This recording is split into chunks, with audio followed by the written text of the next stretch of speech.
Spójrzcie, jaki piękny zachód słońca. I od razu mówię, że ten piękny widok, ten zachód słońca, co tutaj mamy, no to z Grand Canary nie pochodzi. Grand Canaria jest dużo bardziej sucha. Ja jestem na zupełnie innej wyspie, w zupełnie innej stronie świata, części świata, ale mam obses z filmami, więc akurat teraz będę sobie gadał o Grand Canarii. Czemu by nie? Ostatnim razem opowiadałem wam, jak znalazłem ten jacht w bibliotece. Zgłosił się do mnie facet, mówi, że niedługo wypływa, więc cóż, moje szczęście przebiło skalę. Byłem bardzo zadowolony. W końcu po 3 tygodniach spędzonych na Lanzarote, no już miało się serdecznie dosyć, więc ahoj przygodo, lecimy dalej. Następnego dnia, jak się z tym kapitanem skontaktowałem, dojechałem autostopem z powrotem do Arrecify. Oczywiście kolejny raz byłem w Arrecife. Tam najpierw trzeba było znaleźć kapitana w marinie. Okazało się, że on tak do końca w marinie to nawet wcale nie był, bo jego jacht był w trakcie naprawy, więc był najpierw w suchym doku. Jakąś godzinę przed moim przybyciem go zwodowali, więc nawet do tego jachtu dobrego miejsca nie było. Trzeba było z takiego 2-metrowego nabrzeża jakoś się do tego jachtu dostać. No powiem wam, że trochę to była sztuczka cyrkowa. Kapitan mi poskręcał taką drabinkę, taką drabinę nawet ze sznurków i ja po tej drabinie musiałem jakoś zleźć do tego jego jachtu. Wiecie, jak mój plecak wygląda. Więc to wcale nie było proste, ale udało mi się nie utopić swojego plecaka ani żadnej innej rzeczy, więc uznaję to za sukces. Z kapitanem w Arrecife spędziłem kilka dni, pomagałem tam przy ogarnianiu jachtu, sprzątaniu, gotowaniu, zakupach. Później dotarła dalsza część załogi i wypłynęliśmy, ale nie popłynęliśmy od razu na Grand Canarię. Nie zgadniecie, gdzie popłynęliśmy. Tak, popłynęliśmy z powrotem do Rubikonu, tego samego Rubikonu, w którym spędziłem ze 2 tygodnie szukając właśnie jachtu. Patrzcie, jak tu ładnie. Ale dobra, wracam do mojej historii. Tak, byłem kolejny raz w Rubikonie, czułem się już naprawdę jak debil. Cały czas pojawiając się i znikając w różnych miejscach na Lanzarote, ale tak, to był już mój ostatni raz w Rubikonie. Dopłynęliśmy tam późnym popołudniem. Kapitan powiedział mi, żebym zarezerwował stolik dla 4 osób, czyli mnie, jego i reszty załogi w hinduskiej knajpie. To też zrobiłem. Do knajpy poszliśmy wieczorem. No i ja tak sobie pomyślałem, że zamówię sobie coś ostrego. Bo czemu by nie? Trzeba żołądek przyzwyczaić na Amerykę Południową. No i wybrałem z karty takie jakieś właśnie ostre danie z rybą. Co się okazało? Okazało się, że to danie to było najpikantniejsze danie w całej restauracji. Podali mi tą rybę. Powiem wam, że jak lubię dobrze zjeść i to nawet smakowało. Nie powiem, że nie. To naprawdę smakowało. Tak, jednak był to wysiłek, żeby to wszystko nawet przełknąć. Po już skończonym posiłku koleżance jeszcze zostało kilka papryczek chili, którymi mnie poczęstowała i powiem wam szczerze, że to chili to jadłem jak cukierki. Nie czułem żadnego ostrego smaku, więc możecie sobie wyobrazić, jak bardzo tamte danie wypaliło mnie od środka. A później, wyobraźcie sobie, było już tylko gorzej. Dlaczego? Bo planowo po posiadówie w knajpie mieliśmy wypływać tak wcześnie nad ranem, w środku nocy.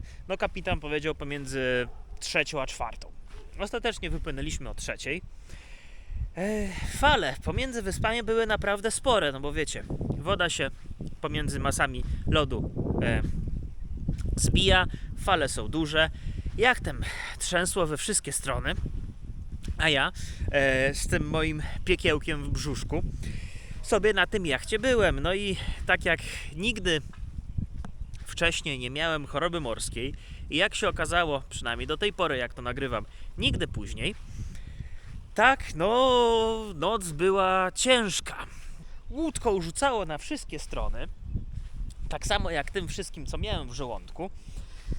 Czułem, że zieje ogniem, chociaż nie był to ogień. No i cóż, no w takim dyskomforcie, po dyskomforcie, no ale jednak dało się dopłynąć do Grand Canaria. Człowiek jakoś przeżył. Były już różne przygody w trakcie tej podróży, więc pomyślałem sobie, że no cóż, kolejne doświadczenie, cóż zrobić.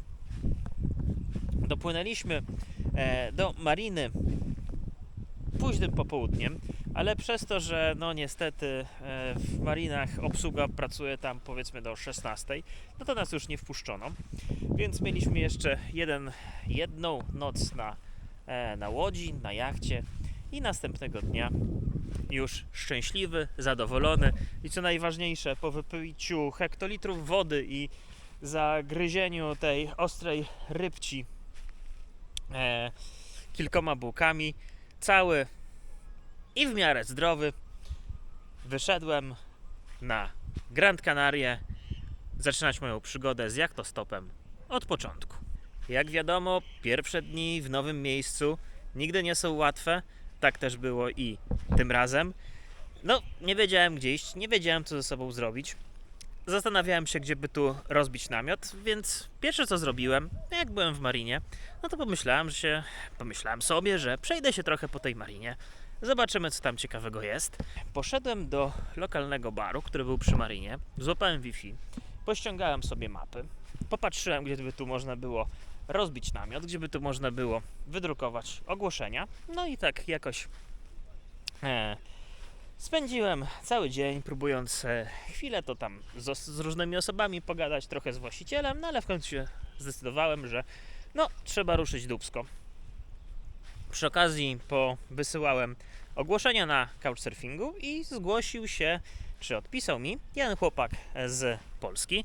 Także Kuba, jak to oglądasz, bardzo Cię pozdrawiam i powiedział mi, a wiesz, słuchaj, no ja to akurat nie mam stałego zamieszkania na wyspie, więc sobie czasem korzystam z Airbnb to tu, to tam. No i generalnie no nie mogę Cię stary przyjąć, ale jakbyś chciał, no to możemy się, nie wiem, na piwo spotkać, chociażby dzisiaj. No i stwierdziłem, co mi szkodzi. Więc wieczorem umówiłem się z Kubą na piwo w centrum miasta. No i tak wiecie, od słowa do słowa mówi mi, ej słuchaj, bo jak ty mówisz, że nie masz gdzie nocować, mi się wydaje, że ja znam nawet takie fajne miejsce tutaj, no może nie blisko, ale byś sobie tam przynajmniej namiot rozbił i byłoby spoko. No to mówię do niego, czemu nie? Lecimy. No i przeszliśmy się wieczorową porą wzdłuż promenady po północnej stronie miasta. Była mgła, do tego jeszcze fale rozbijające się o falochron. No, trochę scena jak z horroru. No a my co tam, idziemy przez miasto, lecimy. Skończyła się promenada, zaczęła się jakaś plaża, całkiem przyjemna za dnia, no ale w nocy wyglądała trochę tak różnie, tak bym to nazwał. No i doszliśmy do miejsca, które chciał mi pokazać Kuba. Tylko że tam była taka sama sytuacja jak na Lanzarote. To, co wcześniej było miejscem, które wydawało się naprawdę świetną miejscówkę na kemping, no tym razem trwał jakiś remont. Było to ogrodzone płotem, gdzieś za tym płotem były jakieś koparki, ciężki sprzęt. No a ja sobie tak właśnie przyszedłem pocałować klamkę najwyraźniej. No, trochę głupia sytuacja, no ale mówię do Kuby, no słuchaj, no, nie ma tego złego. Ja się cofnę na tą plażę, tam sobie gdzieś namiot rozłożę, no i powinno być spoko. Na tej plaży była cała masa takich przebieralni, wyglądających jakieś takie punkty usługowe z zadaszeniem, coś takiego. No, spróbuję znaleźć gdzieś jakieś zdjęcie, to wam pokażę. No i pod każdym takim daszkiem, zadaszeniem, no spał sobie bezdomny. No jak pomyślałem sobie, kurde no, może tu pada deszcz, więc no też fajnie by było znaleźć jakieś miejsce pod daszkiem dla siebie. No, rozkładać się koło bezdomnego, no też trochę niebezpiecznie, więc no tak za 20 minut mi zajęło, jak znalazłem swój własny daszek. Zadowolony bardzo byłem, poszedłem spać i tak upłynęła mi pierwsza noc na Grand Canary. Nie była to pierwsza noc, ale też kilka kolejnych. Ale, no, na tej plaży było spoko, ale wiecie, trzeba było przejść przez całe miasto i tak dalej. No to jednak człowiek cały czas tak szukał miejsca, gdzie by tu można byłoby się normalnie wyspać.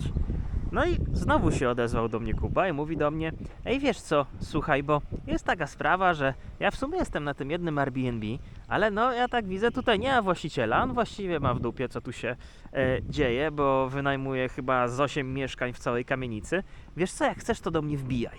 Mówi do mnie, tylko słuchaj, jest jeden problem. Jaki?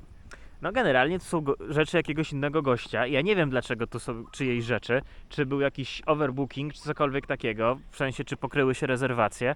No, być może być tak, że mnie właściciel stąd wyrzuci, więc musisz być przygotowany na wszystko. Mówię: stary, no, nie ma problemu, no. Jak się nie prześpię na plaży tam, to się prześpię na plaży gdzieś w pobliżu. Problem jest taki, że ja tu sobie niedawno wrzuciłem rzeczy do pralki, więc wolałbym, żeby akurat w tym momencie nikt nas z tego pokoju nie wyrzucał.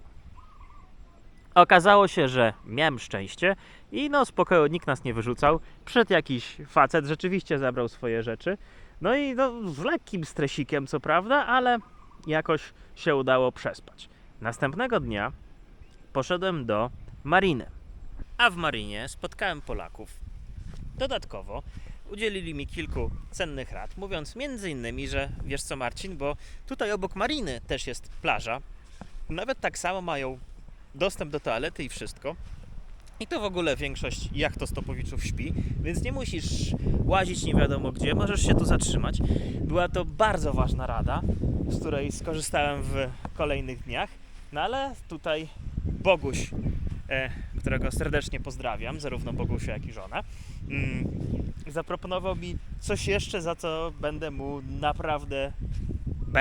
jestem mu naprawdę wdzięczny, czyli mówi mi: Marcin, wiesz co, bo skoro ty montujesz filmy, no to jak chcesz, to ja ci mogę w tych filmach pomóc, no bo ty podróżujesz, to tam wiesz, tobie to jest ciężej. Bardzo dziękuję raz jeszcze za pomoc, wiem, że to oglądasz. No ale przechodząc do kolejnych wydarzeń. Dostałem kolejny telefon od Kuby i on mówi mi: wiesz co, Marcin, w sumie to Airbnb to było trochę takie dziwne, nie? Mówię mu: no dziwne. Ale wiesz co, no w sumie to tak, ja znam kod do drzwi wejściowych. Ja tam się zorientowałem, że właściwie dużo pokojów jest niewynajętych. To wiesz co, to ja mam taki pomysł. A weź no się wbijemy na noc tam na dach, no bo dach to był właściwie taki, że tam były leżaki i jakby człowiek chciał, to się właśnie mógł nawet i na tych leżakach przespać. No i tak sobie myślę, no w sumie jadę dookoła świata. Jakieś głupie rzeczy też trzeba porobić. No to wbijam się. No i znowu się tam pojawiłem wieczorem. No jak się okazało, kod do drzwi się nie zmienił. No i się wbiłem tam na samą górę. Kuba mi mówi, że no wiesz, mi to trochę dłużej zajmie, ale to tam zaczekaj na mnie. No to schowałem się w takiej jakby wnęce, żeby mieć pewność, że mnie nie będzie widać. Zastanawiałem się, czy ktoś w pokoju obok, którego no właściwie okna wychodziły na to miejsce z leżakami, się zorientuje, że tam są jacyś dzicy lokatorzy. Więc starałem się być maksymalnie cicho i zupełnie nie rzucać się w oczy. No i tak zaczekałem sobie na tego Kubę. Kuba pojawił się dopiero o 12 w nocy na dachu, a dodatkowo no on już nie był tak cicho. Słuchajcie, jaka akcja. Dzisiaj z kolegą spałem tak na dziko, ale nie byle jak na dziko, bo włamaliśmy się na dach jednej kamienicy, która jest cała wynajmowana na Airbnb. No, wygląda to tak. Dobrze, nie będę Ci pokazywał. Tutaj w tym kącie się zakamuflowałem. Co się okazało? Myślałem, że tutaj nikogo nie ma w tamtym obok pokoju, ale tutaj, tam jak jest ta firaneczka, to jak poszedłem do toalety w środku nocy, byłem dosyć zaspany i nagle, wiesz, babka wystaje z tego okienka. Ja się tak próbuję, nie wiem, coś powiedzieć hello, nie? Ona zasłoniła je szybko. Ja poszedłem tam dalej do toalety. Później jak wracałem, tak jakiś, wiesz, facet stał w tym oknie i się na mnie gapił. Zastanawiałem się, czy nie wezwał policji, ale nie wezwali. Jest godzina prawie 8. No i stwierdziliśmy, ja doszedłem do wniosku i będę spił. No a tak to się prezentuje w całości, jeśli chodzi o tutaj wyjście stąd. Także widzicie, tak się udało ogarnąć spanie na dziko, że tak powiem, na czyimś Airbnb, a tam dalej już są schody na sam dół. A tak, proszę bardzo, prezentuje się katedra w Las Palmas.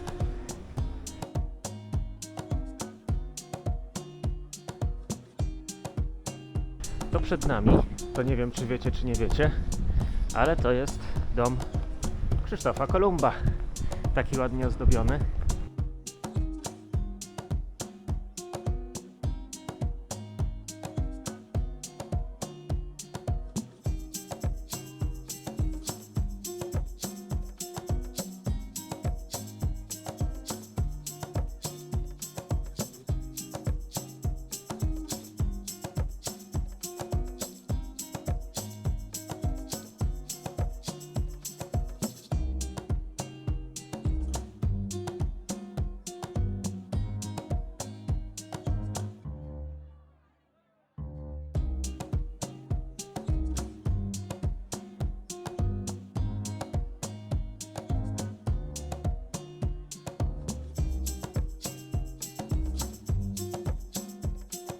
A wracając do samego szukania jachtu. Wydrukowałem ogłoszenia, zacząłem atakować w internecie wszystkie możliwe strony z ogłoszeniami dotyczącymi szukania łodzi.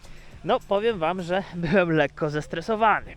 Czym tu się stresować? No, tym, żeby nie utknąć w jednym miejscu, bo każdego dnia przybywało jachtostopowiczów. Plaża, na której spałem, roiła się od nich. W porywach to tych ludzi było nawet i ze 25 osób, a wiecie, część z nich, nie wyglądała zbyt zachęcająco, tak to bym określił. Nie wyglądała zbyt zachęcająco dla kapitanów. Oni wyglądali jak takie skrzyżowanie cygana z hipisem. Krzyżówka, jak się domyślacie, może wyjść całkiem ciekawa. Wiecie, takie łachmany, które wyglądają jak wyciągnięte ze śmietnika, kolczyki w nosie, dredy, tunele w uszach. Jak ktoś taki ma styl i chce się tak ubierać, to nie ma najmniejszego problemu dla mnie. Jak się próbuje dostać na łódź, to wydaje mi się, że najlepiej by było jednak robić dobre wrażenie. Oni dobrego wrażenia nie robili. Szczególnie, że duża część z nich jeszcze uprawiała friganizm, czyli włamywała się do śmietników po nocy i to jedzenie sobie z tych śmietników zabierała. Czasem jeszcze wpadała na pomysł, żeby to jedzenie przynieść ze sobą do mariny. Więc generalnie wyglądało to tak, jakby taka grupa pato-hipiso-cyganów zebrała się w jednym miejscu. Obok nich leżało śmierdzące żarcie z takich jeszcze, wiecie, tekturawych pudełkach, które wyraźnie były brudne i też od nich cuchnęło. I zagadywała, czasem dosyć agresywnie, przechodzące osoby, nawet nie pytając o możliwość podwózki, ale domagając się, żeby ktoś ich wziął na swój jacht. Co dodatkowo jeszcze utrudniało całe przedsięwzięcie. Ale cóż, trzeba było działać. To jestem w marinie. Ogłoszenie rozwieszone. Tutaj się tak ładnie prezentuje. Ściana w Sailor's Barze. Kilka ogłoszeń. A tu jest ich jeszcze więcej, patrzcie.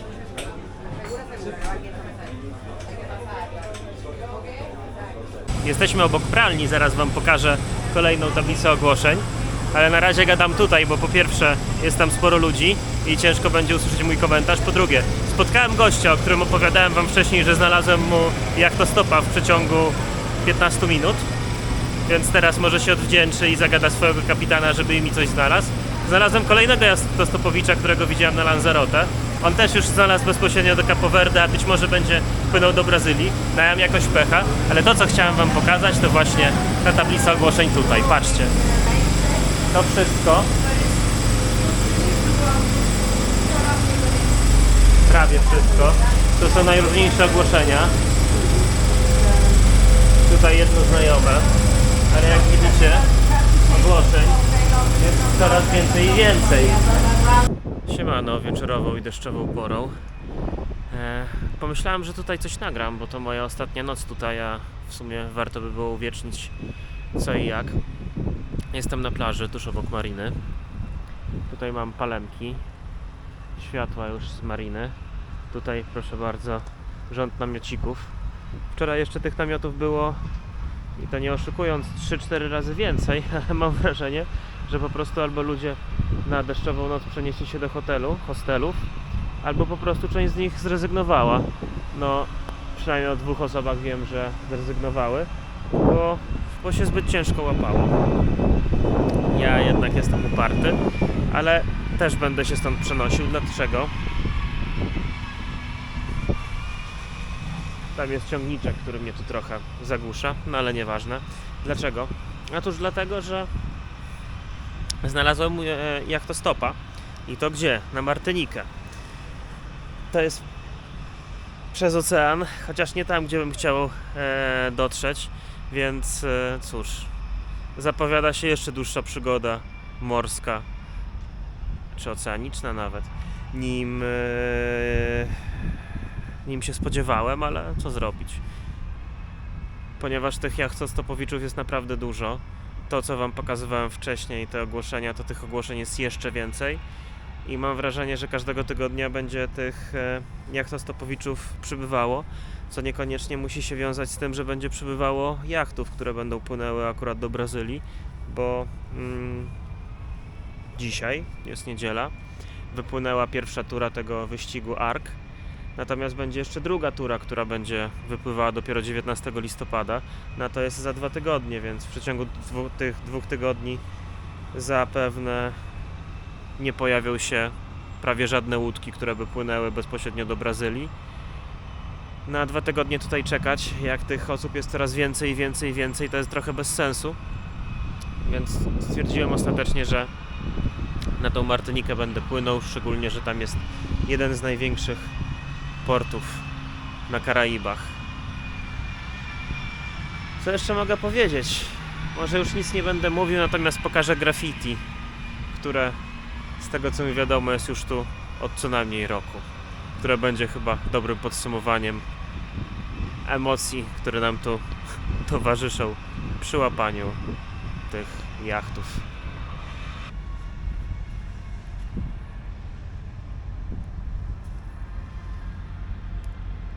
A ostatniej nocy w Las Palmas spałem tak.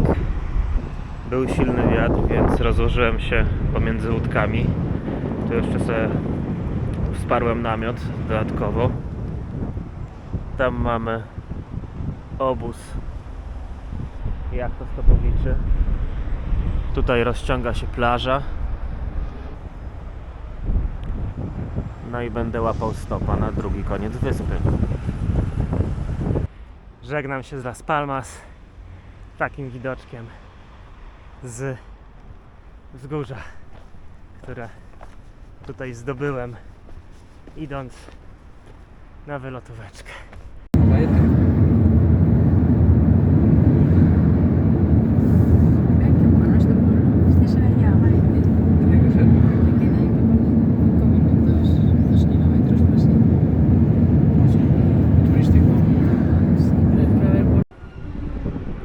Tutaj widać piękne góry wulkaniczne wpadające w morze na Gran Canaria w miejscowości Agaete, a tutaj mamy prom.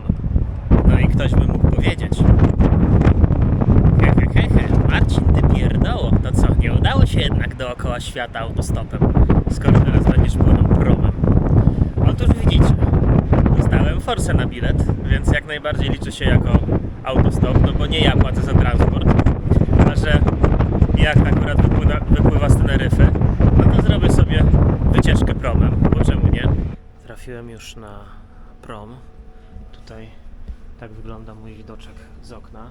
Siedzenie tutaj z przodu jest lepsze niż w jakimś parku rozrywki, mówię wam. Czuję się prawie jak w jakiejś kolejce górskiej. Majda tym dziobem w górę i w dół. No to dopływam do Santa Cruz. I w ten cudowny, przemiły sposób dostałem się na Teneryfę. A jak już wspominałem, to co się działo na samej Teneryfie i jeszcze na La Gomerze, którą też okazało się, że zwiedziłem, mimo że nie planowałem. I dalej w kolejnych częściach mojej przygody będę już opowiadał w kolejnych odcinkach. Tu widzicie piękny widok. Jak ktoś zgadnie, co to za wyspa, którą tam widać, albo co to za wyspa, na której teraz jestem, dostanie serduszko pod komentarzem. A na razie żegnam się z wami. Trzymajcie się. Hej, hej.